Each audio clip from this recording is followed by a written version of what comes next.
다 같이 사도신경으로 신앙 고백하심으로 주일 예배 하나님 앞에 드리시겠습니다.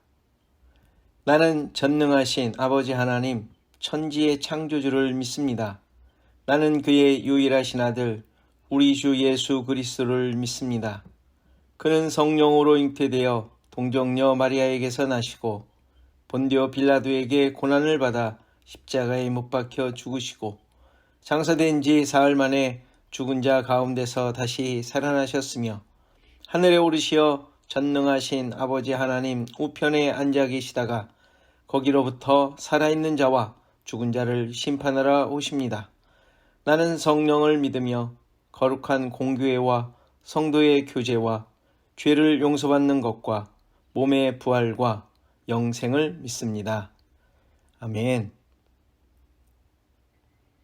다 같이 찬송가 86장 찬송하시겠습니다.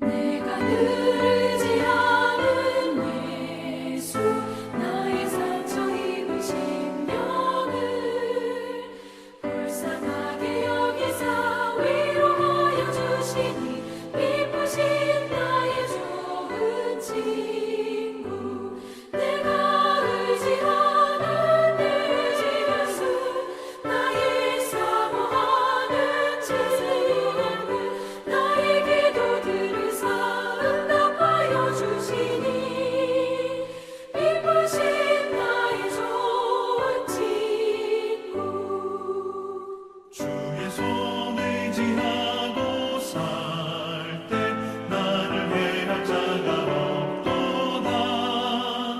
주님 나의 마음을 크게 위로하시니 기쁘신 나의 좋은 친구 내가 의지하는 내 의지 예수 나의 사모하는 친구 나의 기도 들으사 응답하여 주시니 기쁘신 나의 좋은 친구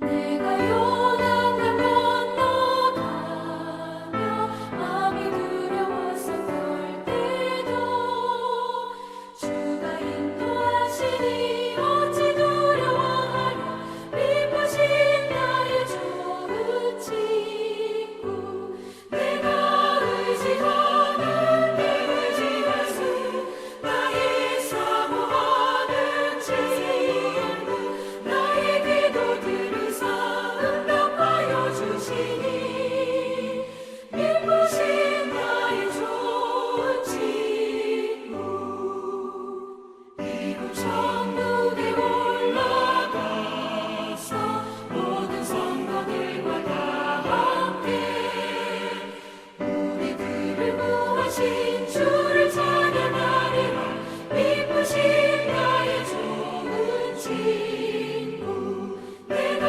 의지하는 내 의지 예수 나의 사모하는 친구 나의 기도 들으사 응답하여 주시니 기쁘신 나의 좋은 친구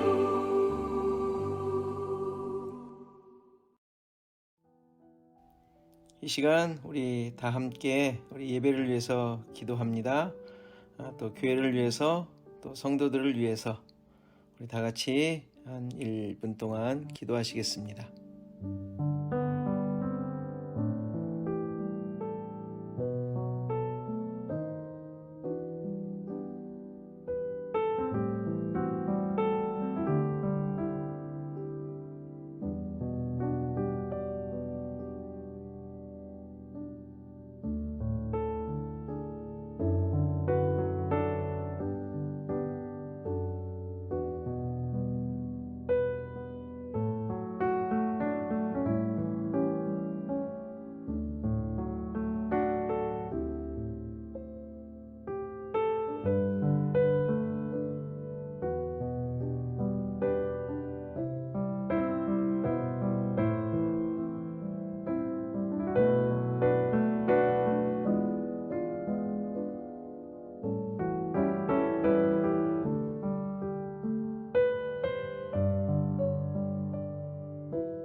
주님, 오늘도 우리가 함께 모여 드리는 예배를 받으시고 모두가 오직 주님만을 예배하는 시간이 되게 하옵소서.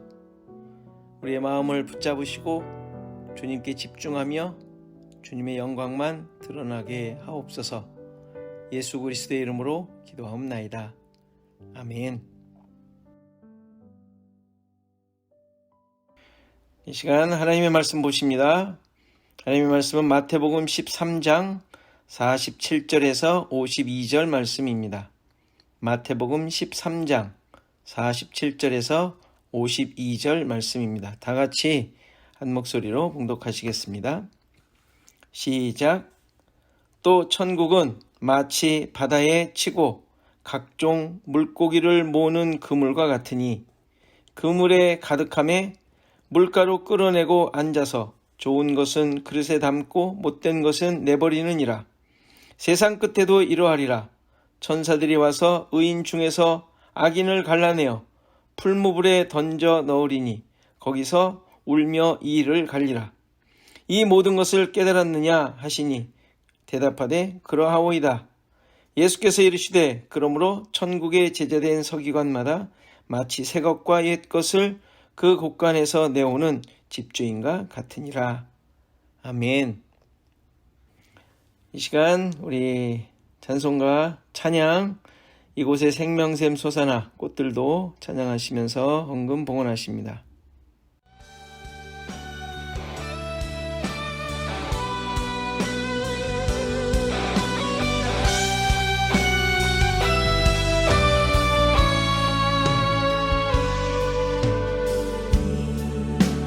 이곳에 생명샘 솟아나 눈물 골짝 지나갈 때에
찬양하라 예수를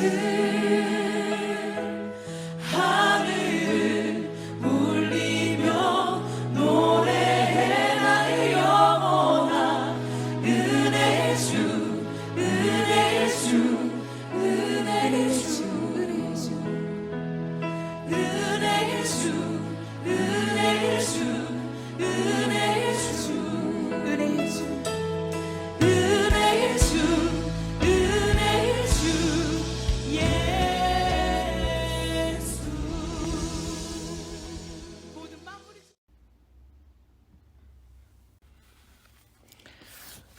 우리 광고 보겠습니다. 자, 오늘은 절기상 종려 주일이에요. 고난주간도 이제 시작되는데, 특별히 또 이렇게 예배를 드릴 수 없어서 고난주간도 그냥 생각 속에 지나가는 것 같습니다. 그러나 우리의 믿음을 다시 한번 깊이 돌아보고 다지는 시간이 되기를 바라고요. 또 다음 주는 부활주일로 섬기는데, 제가 자주 절기를 말씀드리지 않는 이유는 절기가 우리에게 신앙에 도움이 되는 것 같지만 마치 일회성으로 끝나는 것 같아서 제가 굳이 강조하지 않습니다. 우린 늘 부활신앙을 가지고 살고 있고요. 늘 감사하는 마음으로 살고 있고요. 예수님의 오심, 성탄절만이 아니라 늘 예수님이 오셔서 우리에게 주신 그 구속의 은혜를 늘 기억하며 사는 자들이기에 굳이 절기 하나하나 그때그때 강조하지 않고 늘 그런 믿음의 고백으로 살아가기를 원해서 굳이 강조하지 않습니다. 그러나 이번 주간 우리가 고난주간이니까 여러분들 다시 한번 또 다지는 그런 기회가 되었으면 좋겠고요. 자, 우리 김한철 장로님, 김영욱 권사님 위해서 계속 기도해 주십시오. 치료 잘 받고 있는 것을 알고 있고요. 또 언제 오실지는 모르지만 그래도 치료가 잘 되면 빨리 오시리라 믿습니다. 그리고 윤선호 선교사님에 대한 기도도 계속 해주시고요. 제가 사진을 하나 올렸는데 한번 보시면 알겠지만 지금 12번의 항암 치료가 있는데 6번을 한 결과 거의 자그마한 점으로 바뀔 정도로 암의 그 세포가 다 없어진 것 같습니다. 계속 기도해 주시고 참 기적 같은 일이 벌어지고 있는데 기도해 주시고 사역으로 빨리 복귀할 수 있도록 또 이전 사역을 잘 감당할 수 있도록 계속 기도해 주시기 바랍니다. 자, 성경 읽기 11기하 읽습니다. 여러분들 잘 따라와 주십시오. 성경 읽는 것 이 시간에 또 이런 기회에 하지 않으면 할 수 없습니다. 우리의 신앙을 다시 한번 깊이 다지는 그런 기회가 되기를 바랍니다. 함께 기도하고 말씀 보십니다. 주님 앞에 모인 성도들에게 은혜를 주시고 예배를 통하여 하나님만 영광이 되게 하옵소서. 팬데믹으로 몸도 마음도 또 믿음도 흩어져 버렸지만 예배를 통하여 회복하게 하시고 주님의 다스림을 고백하는 시간이 되게 하옵소서. 주언약교회 성도들을 붙드시고 이들이 있는 곳에 동행하사 주님으로 인하여 힘을 얻고 승리하도록 도와주옵소서. 감사와 찬양으로 드리는 예물이 주님의 뜻을 이루게 하시고 모든 삶이 예수 그리스도의 증거가 되게 하옵소서. 이 시간 주님께서 친히 말씀하시고 내 자아가 깨어지고 주님만으로 채워지는 시간이 되게 하옵소서. 예수 그리스도의 이름으로 기도하옵나이다. 아멘. 천국에 대한 비유를 통하여 듣는 자들로 하여금 깨닫기를 원하는 내용은 단순한 것이죠. 세상의 가치와 기준으로 판단할 수 없으며 세상의 기대와는 전혀 다른 나라라는 사실입니다. 세상의 기준과 다르다는 의미는 하나님께서 이끌어 가신다는 말입니다. 인간의 힘과 능력으로 만들거나 얻을 수 없다는 말이죠. 이 말은 인간의 지혜와 지식으로 이해할 수 없다는 의미도 들어 있습니다. 스스로 얻을 수 없을 뿐만 아니라 만들어갈 수도 없는 것입니다. 천국의 이러한 특성 때문에 듣는 사람들이 예수님의 말씀을 이해하기 어려웠고 제자들까지도 그 의미를 설명해 달라는 부탁을 했던 것입니다. 우리는 13장의 비유를 통하여 이러한 천국의 특성을 계속 살펴왔습니다. 오늘 읽은 비유에서는 천국이 마치 바다에 치고 각종 그물을 모으는 그물과 같다고 합니다. 바다는 성경에서 일반적으로 세상을 의미합니다. 따라서 바다에 쳐진 그물은 현재 이 세상에 임한 천국을 의미하고 각종 물고기를 모은다는 말은 하나님의 나라가 세상 속에서 그 영향력을 발휘하며 하나님의 백성들을 부르고 있는 상황을 말해주는 것으로 이해할 수 있습니다. 이미 예수님의 사역을 통하여 천국 복음을 전파하시며 가르치시고 약한 자들을 고치실 때 수많은 무리들이 따랐는데 이것이 바로 이 비유에서 바다에 그물을 내리고 물고기를 모으는 그림의 내용인 것이죠. 그런데 그물이 가득하게 되자 물가로 끌어내고 이제 거기서 좋은 것은 그릇에 담고 못된 것은 내버린다고 하는데 세상 끝에 이와 같이 천사들이 의인 중에서 악인을 갈라내어 풀무불에 던져 넣는다고 설명을 해 주신 것입니다. 즉 하나님 나라가 이 세상에서 전파되어 많은 사람들이 복음을 듣게 되는데 하나님의 정하신 때가 되었을 때 주님이 오셔서 심판하실 것을 말씀하시는 것입니다. 이 비유는 언뜻 보면 앞에 나왔던 알곡과 가라지 비유와 그 내용이 흡사합니다. 알곡과 가라지 비유의 내용이 무엇이었습니까? 세상 속에서 천국 복음이 전파될 때 의인과 악인이 함께 존재하지만 악인들을 바로 심판하시는 것이 아니라 추수 때까지 그대로 놔두었다가 주님이 오셔서 구별하여 천국과 지옥으로 가른다는 내용이었습니다. 그러나 심판이라는 주제로 볼 때 비슷한 내용이지만 이 두 비유가요. 그러나 강조하는 점이 다르다는 사실이죠. 알곡과 가라지는 이들을 심판 때까지 함께 존재하도록 하셨다는 사실에 강조점이 있는 반면 그물 비유는 심판 때까지 누가 의인이고 악인인지 구별하지 못하고 함께 하나님 나라에 살고 있는데 주님이 오셨을 때 그분의 주권에 따라 악인과 의인과 악인을 구별하여 심판하신다는 사실에 강조점이 있습니다. 다시 말해서 알곡과 가라지에서 알곡은 처음부터 좋은 씨로 시작된 존재로서 이 세상에서 가라지와 함께 자라도록 하심으로 하나님의 특별한 인도와 보호하심 가운데 살도록 하셨다는 것을 보여주죠. 그러나 그물 비유에서는 이러한 삶의 과정이 어떠한지는 설명되지 않고 누가 알곡이고 가라지인지 알 수 없는 상황 가운데 단지 어부에 의해 좋은 것과 못된 것을 구별하여 취할 것은 취하고 나머지는 버린다는 사실을 보여줍니다. 그럼 이 비유를 통해서 말씀하시려는 천국의 내용이 무엇일까요? 49절을 보면 이 비유의 해설이 나오는데 거기에 힌트가 있습니다. 세상 끝에 천사들이 와서 악인을 갈라내는데 의인들 중에서 악인을 갈라내어 풀무불에 던져 넣는다고 합니다. 그런데 여기서 왜 의인들 중에서일까요? 이것이 이 비유의 핵심 내용인데 비유가 그물이 쳐진 이 세상 속에 하나님 나라의 모습을 말해준다고 했죠? 그런데 그 속에서 모두가 다 의인처럼 살고 있다는 말을 하고 있는 거예요.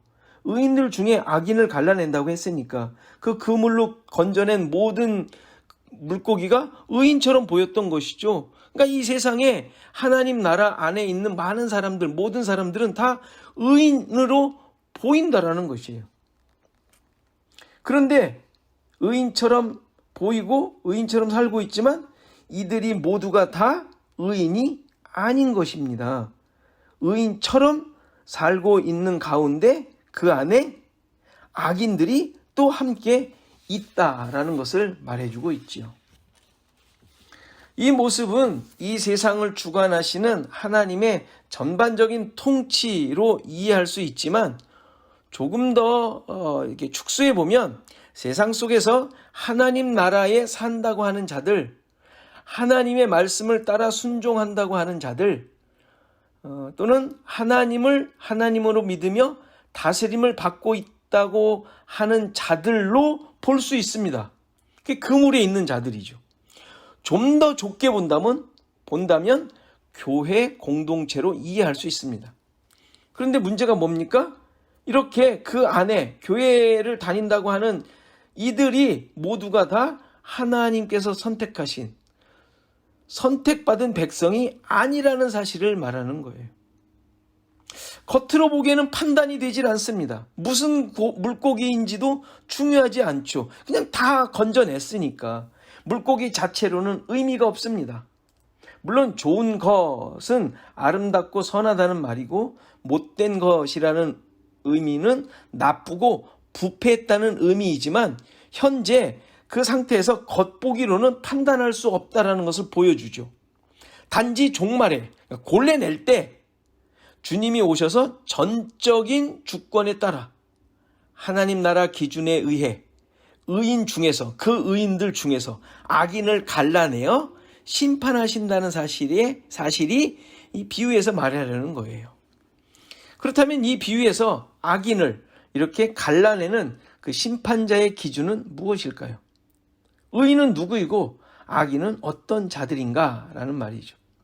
이것은 이미 앞서 하나님 나라에 대한 기준들을 말씀하셨을 때 나왔고 천국 비유를 통해서도 깨닫게 하신 내용입니다. 앞에 7장을 보면 좋은 나무와 나쁜 나무의 비교가 있었습니다. 열매를 보고 좋은 나무인지 나쁜 나무인지 알 수 있다고 하셨죠. 그리고 그 열매는 주님께서 알도록 열심으로 행한 것, 즉 나의 업적을 만든 열심은 나쁜 열매라고 얘기하고 계시고 하늘에 계신 내 아버지의 뜻대로 행한 것, 즉 예수님의 말씀을 듣고 행한 것은 좋은 열매라고 하셨다는 사실이에요. 이것이 심판 때에 드러나게 됨을 말씀하시죠. 다시 말해서 자기 의를 쌓은 열매는 아무리 주님의 이름으로 기적과 권능을 행했다고 하더라도 전혀 주님이 모르시는, 오히려 불법을 행한 자라는 책망을 듣게 되고, 주님의 말씀을 듣고 행한 자, 즉 십자가의 은혜를 깨닫고 자기 부인으로 말미암은 삶을 산 자는 주님을 위한, 그리고 주님의 아신 바가 된 것으로 인정해 주신다는 것을 말해주죠. 그러니까 이런 두 부류의 모습에 대해서는 성경 전체가 늘 보여주고 확인하고 있는 내용입니다. 아담 이후에 죄인들의 모습은 항상 자기의 삶을 스스로 만들어가는 것으로 드러나죠. 그것이 이제 대표적으로 가인에게서 나타나고 있는 것을 봅니다. 그는 하나님을 아는 자였어요. 동생을 죽인 후에 하나님의 약속과 보호하심을 소유했죠. 그런데 자기 스스로 삶을 일구어 나가는 모습을 보여요. 창세기 4장을 보면 하나님의 형벌을 이제 받게 되는데 가인이 내 죄벌이 너무 무겁다고 항변을 하면서 나를 쫓아내시면 주의 낯을 뵙지 못하고 유리하는 자가 될 것이고 만나는 자들이 나를 죽일 것이다 라고 하면서 그 불안한 마음을 호소하죠. 그런데 이러한 호소에 대해 하나님께서는 그렇지 않다라고 하시면서 가인에게 표를 주세요. 그리고 만나는 사람들로부터 죽임을 면하도록 해주십니다. 자, 이 정도면 엄청난 증거와 말씀과 약속을 받은 것 아닙니까? 그런데 이후 가인의 모습은 성경이 뭐라 그래요? 여호와 앞을 떠나 에덴 동쪽 놋 땅에 거하면서 성을 쌓았다 그래요. 그리고 그 성의 이름을 자기 아들의 이름인 에녹 성이라고 이름을 짓습니다. 물론 살 곳을 지은 것으로 볼 수 있지만 중요한 것은 성경이 지적하고 있듯이 여호와 앞을 떠나 살기로 했다는 사실을 보여주죠. 그러니까 하나님의 보호하심, 약속, 이것을 포기했다는 말이에요. 이후 성경이 계속 그들의 후손을 이렇게 보고하고 있듯이 그들의 후손은 세상에서 온갖 삶의 개척자들로서 조상들이 돼요. 농사 짓는 자의 조상, 뭘 만든 사람들의 조상이 되죠. 즉 하나님 없이 이 세상을 사는 방법을 터득해 갔다는 것을 말해주고 있는 거예요. 반면에 가인이 죽인 아벨 대신에 셋이라는 동생이 태어나는데 그의 후손에 대해서는 성경이 이렇게 보고해요. 이제 셋도 아들을 낳고 그의 이름을 에노스라 하였는데 그때의 사람들이 비로소 여호와의 이름을 불렀더라고 보고하면서 이제 아담의 후손들을 쭉 나열을 하는데 그 나열하는 내용에 누가 누구를 낳고 몇 년을 살다가 몇 세에 죽었더라 라는 형식으로 똑같이 서술을 합니다. 여기에 어떠한 인간의 출세나 잘남이나 자랑이 하나도 나오지 않습니다. 무슨 얘기를 하는 거예요? 하나님께서 허락하신, 하나님께서 주신 삶만 살았다는 말을 하고 있는 거죠. 다만 노아 때에 하나님의 특별한 은혜가 있었다는 것만 나와요. 노아 때 이제 그 노아 홍수로 인해서 이제 다 이제 죽고 노아 가족만 사니까. 그러니까 낳고 죽었다라는 것이 그 셋의 후손들의 모습이에요. 이게 무슨 얘기예요? 죄의 결과를 보여주죠. 죄를 짓게 되었을 경우에 죽게 된다고 하신 하나님의 명령이 이들에게 이루어진 것이에요. 그러니까 죄의 결과를 보여주는 역할을 하고 있는 게 셋의 후손들이죠. 그러니까 하나님의 말씀이 이루어지는 존재들로 살았다는 것을 보여주는 게 셋의 후손들이에요. 가인의 후손들은 그들 스스로 그들 삶을 개척하며 하나님 앞을 떠나 자기들의 삶을 살았다라는 것을 보여주는 게 가인의 후손들이고요. 이런 두 부류에 대한 이야기가 성경의 이야기예요. 그리고 지금 세상 가운데 있는 하나님 나라의 이야기이기도 하고 또한 우리들의 이야기이기도 합니다. 모두가 하나님을 알고 약속을 받은 자들로 살아가지만 세상을 목적하며 자기 스스로 삶을 개척하며 사는 삶이냐 아니면 하나님의 은혜로 그를 의지하며 살아가느냐 이것을 보여주고 있는 것이죠.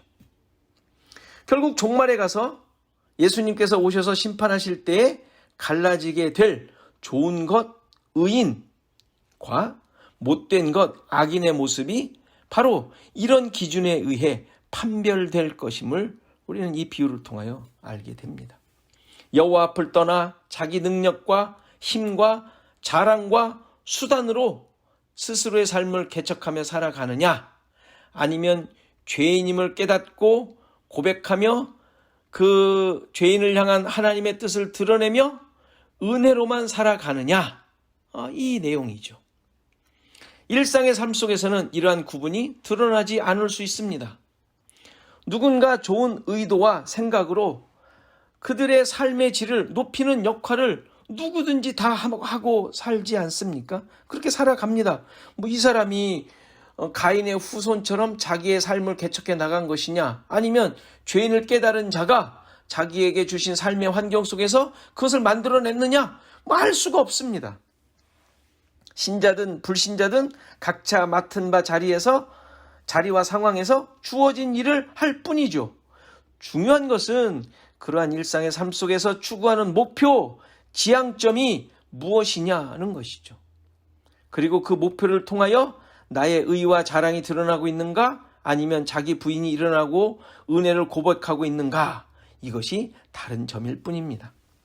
오늘 본문 50절을 보면 악인을 갈라내어 풀무불에 던져 넣는데 거기서 울며 이를 간다고 합니다. 왜 이들이 울며 이를 가는 것일까요? 자신이 열심으로 했던 것들이 너무 억울하기 때문인 것이죠. 열심으로 그들이 하나님을 섬긴다고 했다는 말이에요. 그런데 그것을 인정해 주시지 않는 것입니다. 자기 자랑으로 인해 포기하지 못한 모습이죠. 울며 이를 간다는 표현이 마태복음에 몇 군데가 나옵니다. 근데 그거 살펴보면 모두가 다 그들이 생각한 것과 다른 결과가 나왔을 때 느낀 내용으로 서술합니다. 이들이 어떤 자인지를 보여주는 것이죠. 예로 8장 12절을 보면 유대인들이 쫓겨나 본토인들이 쫓겨나고 이방인들이 아브라함과 이삭과 야곱과 함께 천국에 앉아 있는데 이로 인해 울며 이를 간다고 합니다. 그럴만하지 않겠어요? 자기네들이 아브라함과 야곱과 이삭의 자손으로 천국에 앉아 있는 자들이라고 생각했는데 그들이 쫓겨나고 이방인들이 거기 앉아 있으니 이런 특권의식에 사로잡혀 있던 그들이 울며 이를 가는 것이죠. 내가 이렇게 열심히 했는데 하나님 섬겼지 않습니까? 이거 아닙니까? 또 뒤에 22장 13절에도 보면 이제 거기도 울며 이를 간다는 표현이 나오는데 여기에 나오는 내용도 천국 비유를 말씀하시면서 하신 내용이에요. 잘 아는 내용이죠. 임금이 아들의 혼인잔치를 베풀어 이제 청한 손님을 기다리는데 이들이 다 자기의 삶의 환경에 이유들을 핑계를 대며 오지 않았던 것입니다. 결국은 거리에 나가 아무나 불러옵니다. 거기에 보면 악한 자나 선한 자나 누구든지 만나는 자를 다 불러왔다고 해요. 악한 자까지 불러왔다 그래요.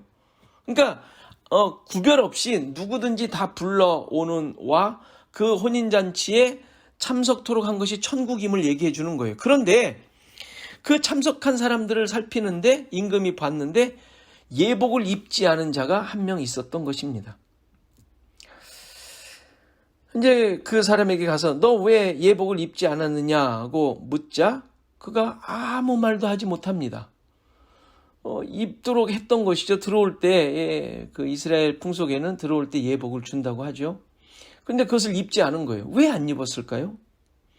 결국 안 입어서 그를 끌어내어 바깥 어두운 데로 던져 거기서 울며 이를 간다고 합니다. 이 사람이 왜 이복을 입지 않은 것일까요? 이복을 입지 않았다는 말이 벗었다라는 말이 아니라 자기가 입고 있었던 옷을 그대로 입고 있었다는 뜻 아닙니까? 그게 무슨 말이에요? 결혼잔치를 참석했는데 자기가 입은 옷으로 충분하다고 생각한 거예요. 내가 입은 옷도 고급지다고 생각한 거예요. 괜찮은 것이라고 생각한 것이죠. 준 예복을 입질 않은 거예요. 왜? 내 것도 근사하니까. 내 것도 내놓을만 하니까. 명품이라고 생각한 것이죠. 이게 바로 자기의, 자기 자랑, 자기 만족을 일삼아 살아온 자의 모습을 얘기해 주는 거예요. 이런 자가 바로 못된 물고기인 것이죠. 그러니까 이들의 공통점이 뭐예요? 내가 가진 것으로 하나님의 은혜를 대신하려고 한 거예요. 하나님의 은혜, 내가 지금 가지고 있는 것으로도 충분하다고 생각하는 거예요. 내 것을 버리지 못하는 것이죠. 그런데 하나님께서는 그것을 결코 인정하지 않으신다는 것 아닙니까? 천국은 오직 은혜로 주어지고 누릴 수 있는 것이기 때문이죠. 하나님의 무조건적인 사랑, 예수 그리스도로 말미암은 은혜, 그리고 십자가 보혈로 말미암아 주어지는 구속의 은혜, 이것보다 내가 만들어낸 업적, 그런 과업, 자랑, 이것으로 자기의 정체성을 삼은 자들의 삶이, 모습이 마지막이 뭐라고요? 울며 이를 가는 것이죠. 자, 이것이 바로 천국이 말해주려고 했던 아주 근본적인 내용이었고요. 자, 이 모든 비유를 마치시고 이제 마지막으로 예수님께서 이 모든 것을 깨달았느냐고 물으시자 제자들이 그러하다고 대답을 합니다. 그러자 예수님께서 마지막 절에 52절에 이렇게 말씀하시죠. 천국의 제자된 서기관마다 옛것과 새것과 옛것을 그 곳간에서 내오는 집주인과 같다고 결론을 맺으십니다. 제자들에게 천국의 제자된 서기관이라고 하신 것이죠. 서기관은 원래 하나님의 말씀을 기록하던 사람이었는데 그러다가 말씀을 연구하며 가르치는 자로 발전이 되었습니다. 따라서 천국이 어떠한 것을 깨달은 자들은 천국, 즉 예수님의 제자들이며 천국의 제자, 예수님의 제자들이며 그들의 사명은 서기관처럼 깨달은, 연구한, 그리고 알고 있는 이 천국에 대해 가르치는 자가 되어야 할 것을 말씀하신 거예요. 그리고 그 모습이 바로 새 것과 옛 것을 곳간에서 내오는 집주인과 같다고 말씀하신 것이죠. 여기서 새 것과 옛 것은 무엇이겠어요? 그게 천국이죠. 새 것은 새 언약, 하나님 나라, 복음, 예수 그리스도이고 옛 것은 구약을 말하는 거예요. 율법, 옛 언약을 의미하는 말이죠. 그러나 이것은 모두가 다 예수 그리스도를 의미하는 것 아닙니까? 구약은 예수 그리스도에 대한 것, 오실 예수 그리스도를 소개하는 것, 그리고 예수 그리스도를 향하도록 하는 것이고 신약은 그것이 이루어진 내용 아닙니까? 그럼 이것을 곳간에서 내온다는 것은 하나님의 말씀이신 예수 그리스도를, 즉 하나님의 다스리는 하나님 나라를 이 세상에 알리며 드러내는 것을 말합니다. 그리고 집주인은 당연히 하나님이시죠. 하나님께서 예수 그리스도를 통하여 그의 나라와 다스리심을 이 세상에 드러내신 것처럼 천국에 대해 깨달아 천국의 제자된 하나님의 백성들이 예수 그리스도에 대해 가르치며 드러내야 할 것을 말씀하신 거예요. 자, 이제 내가 누구인지 생각해 보시기 바랍니다. 나는 누구입니까? 나에게 천국이 존재하고 있습니까? 천국의 기준과 가치가 나의 삶을 붙잡고 있나요? 나를 감싸고 있는 상황이나 신분, 지위가 나를 말해주는 것이 아니라 내가 만든 것들을 내려놓고 주님이 주시는 옷을 입은, 즉 은혜와 구원과 긍휼을 얻은 자가 나라는 존재임을 고백하십니까? 바로 이런 자가 천국의 제자된 서기관이며 새 것과 옛 것을 내오는 집주인과 같은 자입니다. 이러한 사명을 깨닫고 이러한 자리와 위치를 깨닫고 오직 예수 그리스도만이 우리의 삶에 항상 드러나는 삶이기를 간절히 바랍니다. 이 시간 우리 말씀을 생각하며 잠깐 기도하는 시간 같습니다. 못된 물고기와 같이 내 것을 버리지 못하고 주님을 쫓고 있는 것은 아닌지 자신을 보게 하시고 지금 하나님 나라를 살고 있다는 사실을 잊지 않고 오직 주 예수 그리스도만 쫓는 삶이 되게 하소서 기도하시고 팬데믹으로 세상을 향하던 삶에서 벗어나 하나님을 향하는 삶으로 이끄시는 성령의 인도하심을 경험하게 하소서 기도하시고 시애틀 주언약교회 성도들이 자립적인 신앙을 가지며 있는 곳에서 천국의 제자된 자의 삶을 살게 하소서 기도하시고 우리 김한철 장로님, 윤선호 선교사님의 치료를 위해서 우리 다 같이 한 1, 2분 동안 기도하시겠습니다.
하나님 아버지 감사합니다. 세상을 향하던 것들을 깨닫게 하시고 하나님 나라 백성됨으로 갖는 그런 가치와 영광을 알게 하시니 감사합니다. 우리가 쫓으며 지향해야 할 것들이 오직 예수 그리스도로 맞춰지게 하시고 은혜로 주어진 영원한 생명과 하나님의 자녀됨으로 만족하는 삶을 살게 하옵소서.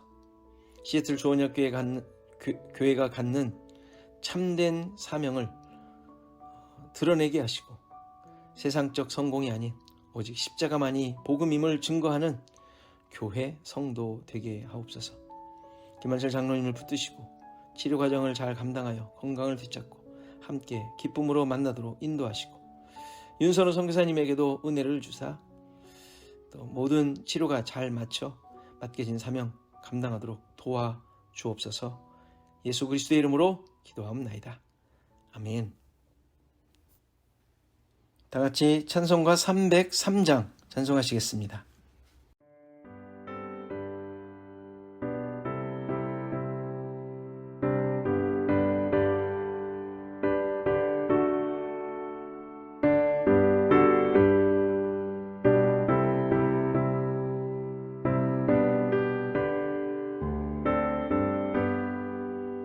날 위하여 십자가에 주한 고통 받으사 대신 죽은 주 예수의 사랑하신 은혜여 고배로 피를 흘려 영영 죽은 죄에서 구속함을 받은 우리 어찌 찬양하날까. 예수 안에 있는 우리 한량없이 즐겁고 주 성령의 위로함이 마음속에 차도다. 천국의 목소리 같은 은혜로운 그 말씀 끊임없이 듣는 우리 어찌 찬양하날까.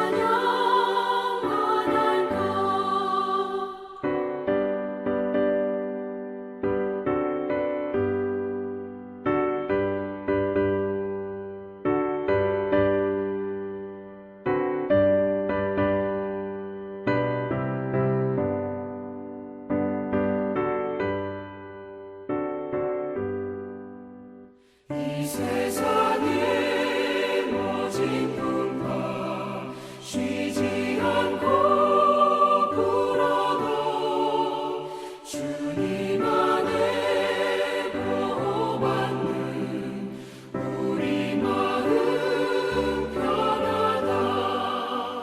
늘 깨어서 기도하고 저 천국을 바라며 주님만을 기다리니 어찌 찬양하날까.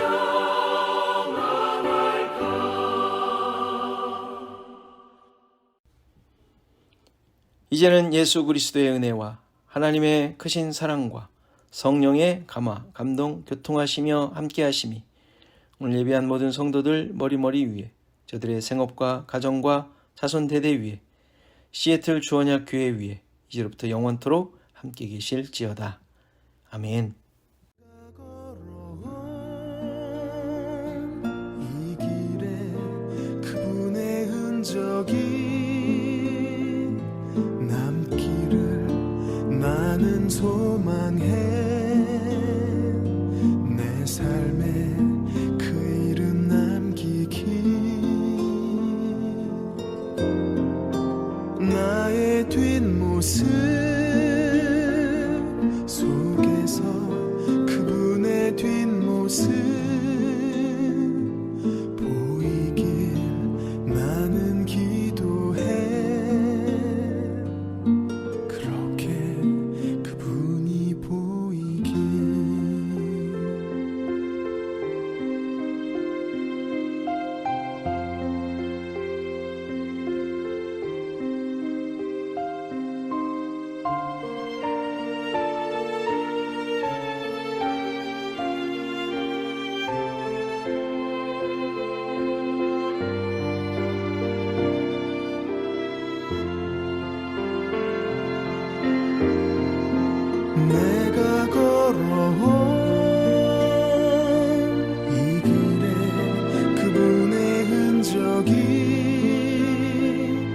남기를 나는 소망해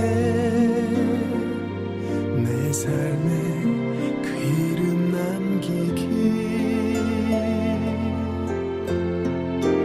나의 뒷모습 속에서 그분의 뒷모습 보이길 나는 기도해 그렇게 그분이 보이길 나는 소망해 그분의 그림자로 남기